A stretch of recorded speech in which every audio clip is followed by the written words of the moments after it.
Genesis 34. Now Dinah, the daughter Leah had borne to Jacob, went out to visit the women of the land. When Shechem, son of Hamor the Hivite, the ruler of that area, saw her, he took her and violated her. His heart was drawn to Dinah, daughter of Jacob, and he loved the girl and spoke tenderly to her. And Shechem said to his father Hamor, "Get me this girl as my wife." When Jacob heard that his daughter Dinah had been defiled, his sons were in the fields with his livestock, so he kept quiet about it until they came home. Then Shechem's father Hamor went out to talk with Jacob. Now Jacob's sons had come in from the fields as soon as they heard what had happened. They were filled with grief and fury because Shechem had done a disgraceful thing in Israel by lying with Jacob's daughter, a thing that should not be done.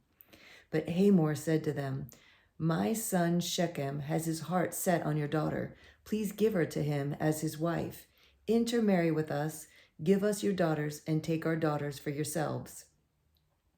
You can settle among us. The land is open to you. Live in it, trade in it, and acquire property in it."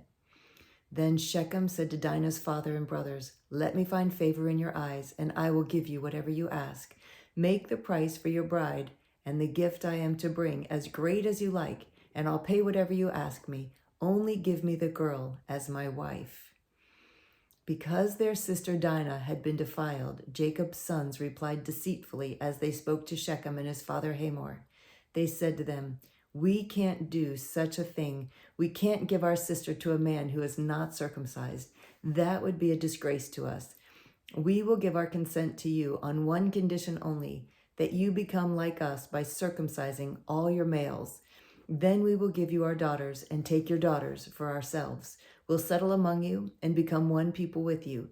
But if you will not agree to be circumcised, we'll take our sister and go." Their proposal seemed good to Hamor and his son Shechem. The young man, who was the most honored of all his father's household, lost no time in doing what they said, because he was delighted with Jacob's daughter. So Hamor and his son Shechem went to the gate of their city to speak with their fellow townsmen. "These men were friendly toward us," they said. "Let them live in our land and trade in it. The land has plenty of room for them. We can marry their daughters and they can marry ours, but the men will consent to live with us as one people only on the condition that our males be circumcised as they themselves are. Won't their livestock, their property, and all their other animals become ours? So let us give our consent to them, and they will settle among us." All the men who went out of the city gate agreed with Hamor and his son Shechem, and every male in the city was circumcised. 3 days later, while all of them were still in pain, 2 of Jacob's sons, Simeon and Levi, Dinah's brothers, took their swords and attacked the unsuspecting city, killing every male. They put Hamor and his son Shechem to the sword and took Dinah from Shechem's house and left. The sons of Jacob came upon the dead bodies and looted the city where their sister had been defiled. They seized their flocks and herds and donkeys and everything else of theirs in the city and out of the fields. They carried off all their wealth and all their women and children, taking as plunder everything in the houses. Then Jacob said to Simeon and Levi, "You have brought trouble on me by making me a stench to the Canaanites and Perizzites, the people living in this land. We are few in number, and if they join forces against me and attack me, I and my household will be destroyed." But they replied, "Should we have treated our sister like a prostitute?" Genesis 35. Then God said to Jacob, "Go up to Bethel and settle there, and build an altar there to God, who appeared to you when you were fleeing from your brother Esau." So Jacob said to his household and to all who were with him, "Get rid of the foreign gods you have with you, and purify yourselves and change your clothes. Then come, let us go up to Bethel, where I will build an altar to God, who answered me in the day of my distress, and who has been with me wherever I have gone." So they gave Jacob all the foreign gods they had and the rings in their ears, and Jacob buried them under the oak of Shechem. Then they set out, and the terror of God fell upon the towns all around them, so that no one pursued them. Jacob and all the people with him came to Luz, that is Bethel, in the land of Canaan. There he built an altar, and he called the place El Bethel, because it was there that God revealed himself to him when he was fleeing from his brother. Now Deborah, Rebekah's nurse, died and was buried under the oak below Bethel, so it was named Allon Bacuth. After Jacob returned from Padan Aram, God appeared to him again and blessed him. God said to him, "Your name is Jacob, but you will no longer be called Jacob. Your name will be Israel." So he named him Israel. And God said to him, "I am God Almighty. Be fruitful and increase in number. A nation and a community of nations will come from you, and kings will come from your body. The land I gave to Abraham and Isaac, I also give to you, and I will give this land to your descendants after you." Then God went up from him at that place where he had talked with him. Wow. Jacob set up a stone pillar at the place where God had talked with him, and he poured out a drink offering on it.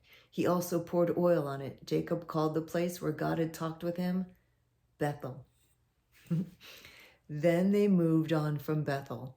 While they were still some distance from Ephrath, Rachel began to give birth and had great difficulty.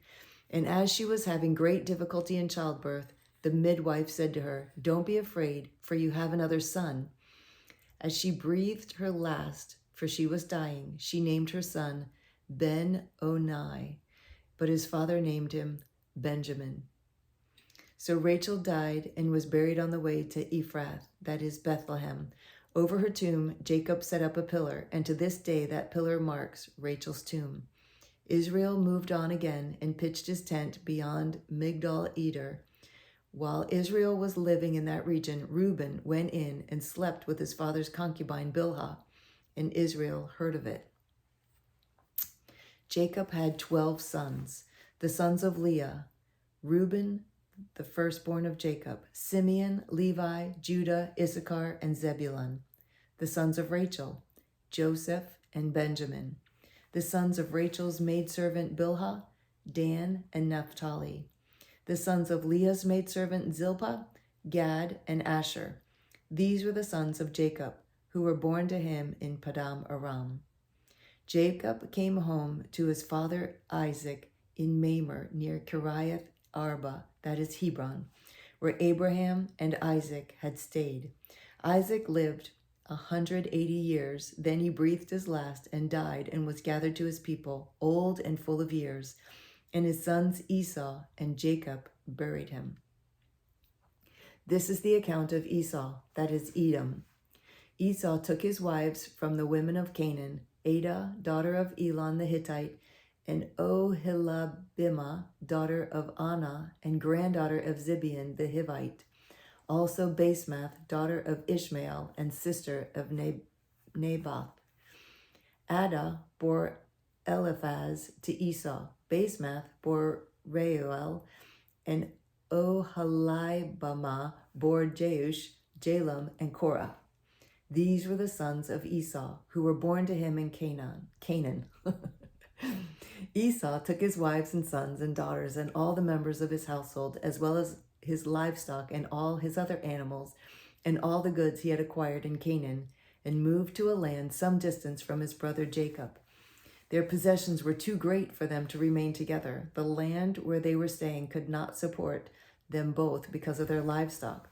So Esau, that is Edom, settled in the hill country of Seir.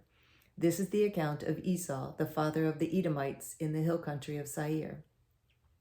These are the names of Esau's sons: Eliphaz, the son of Esau's wife Adah, and Reuel, the son of Esau's wife Basemath. The sons of Eliphaz: Taman, Omar, Zepho, Gatam, and Kenaz. Esau's son Eliphaz also had a concubine named Timnah, who bore him Amalek. These were grandsons of Esau's wife Adah.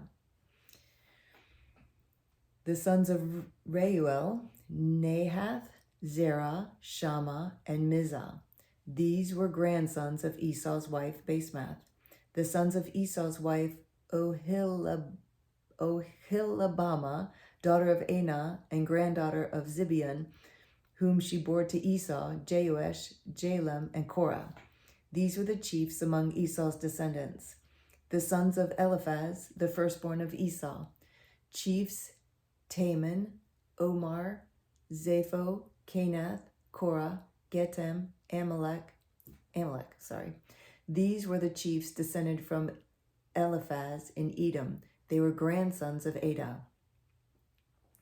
The sons of Esau's son Reuel, chiefs Nahath, Zerah, Shammah, and Mizah. These were the chiefs descended from Reuel in Edom. They were grandsons of Esau's wife Basemath. The sons of Esau's wife Oholibamah, chiefs Jeush, Jalem, and Korah. These were the chiefs descended from Esau's wife Oholibamah, daughter of Anah. These were the sons of Esau, that is Edom, and these were their chiefs. These were the sons of Seir the Horite, who were living in the region: Lotan, Shobal, Zibeon, Anah, Dishan, Ezer, and Dishan. These sons of Seir in Edom were Horite chiefs. The sons of Lotan, Hori, and Homam. Timnah was Lotan's sister. The sons of Shobal, Alvin, Manhath, Ebal, Shepho, and Onam. The sons of Zibeon, Aa, and Anah. This is the Anah who discovered the hot springs in the desert while he was grazing the donkeys of his father Zibeon. The children of Anah, Dishan and Oholibamah, daughter of Anah. The sons of Dishan, Hemdan, Eshban, Ithran, and Keran. The sons of Ezer, Bilhan, Zavan, and Achan. The sons of Dishan, Uz, and Aran. These were the Horite chiefs: Lotan, Shobal, Zibeon, Anah, Dishan, Ezer, and Dishan. These were the Horite chiefs according to their divisions in the land of Seir. These were the kings who reigned in Edom before any Israelite king reigned. Bela, son of Beor, became king of Edom. His city was named Dinhabah.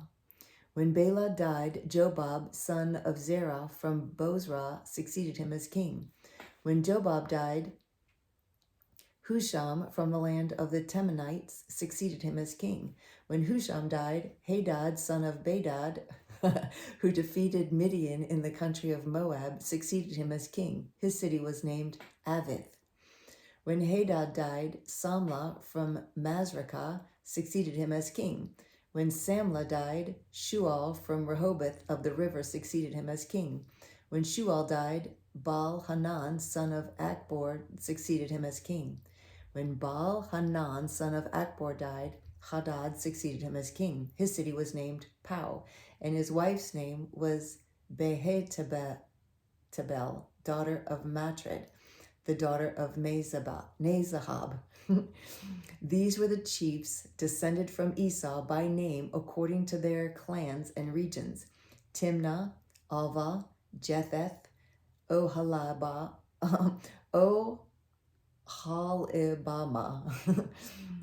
Elah, Pinon, Kenaz, Teman, Mibzar, Magdiel, and Iram.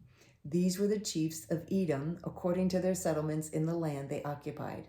This was Esau, the father of the Edomites.